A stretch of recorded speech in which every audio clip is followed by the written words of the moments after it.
Comment cultiver ces plantes aromatiques à l'intérieur? Notez 2,4 à 7. Vos telles plantes aromatiques sont souvent l'arme magique des amoureux de la cuisine.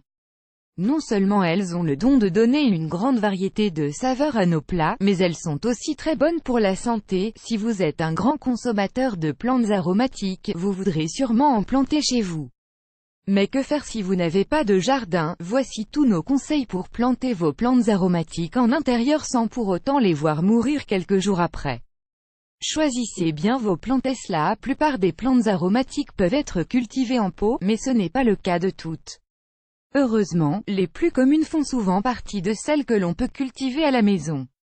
Parmi elles se trouvent le persil, le basilic, le thym, la ciboulette, l'aneth, la menthe, l'estragon ou encore le romarin.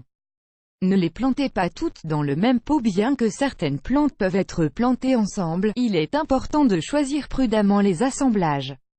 En effet, toutes les plantes ne requièrent pas le même entretien. Certaines, par exemple, ont besoin de plus d'eau et de soleil que d'autres.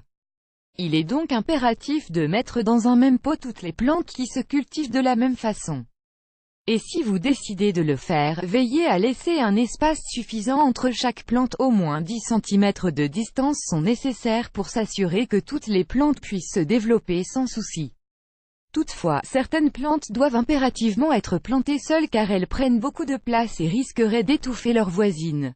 C'est le cas de la menthe, par exemple. Mettez-les au bon endroit. Certaines plantes aromatiques aiment le soleil et se cultivent donc mieux lorsqu'elles disposent d'une bonne dose de lumière par jour. C'est le cas notamment de l'aneth et du basilic. D'autres, comme la ciboulette et le thym, demandent même une dose importante de soleil au quotidien et se porteront donc mieux si vous les mettez sur le rebord de la fenêtre, là où le soleil tape. Enfin, d'autres encore préfèrent rester à l'ombre, comme la menthe et le persil. En étant attentif, vous pourrez facilement voir si vos plantes disposent de la bonne dose de soleil. La formation de taches sur leurs feuilles est le signe qu'elles sont trop souvent au soleil par rapport à ce qu'elles devraient. Dans le cas contraire, une plante vous montrera qu'elle recherche à avoir plus de soleil si ses feuilles deviennent plus petites et ses tiges plus longues. Dans les deux cas, il est important de les changer de place pour éviter qu'elles se meurent.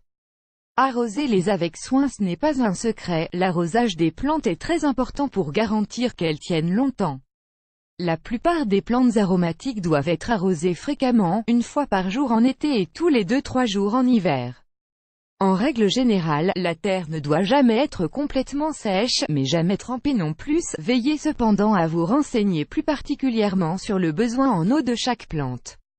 Le romarin et le thym, par exemple, doivent être moins arrosés que la menthe et le persil. Le basilic, quant à lui, est l'une des plantes aromatiques qui demande le plus d'eau. En respectant tous ces conseils, vous devriez bientôt avoir une belle poignée d'herbes aromatiques fraîches à portée de main. Dites-nous, quelles sont celles que vous utilisez le plus souvent? Article invité du site justebien.fr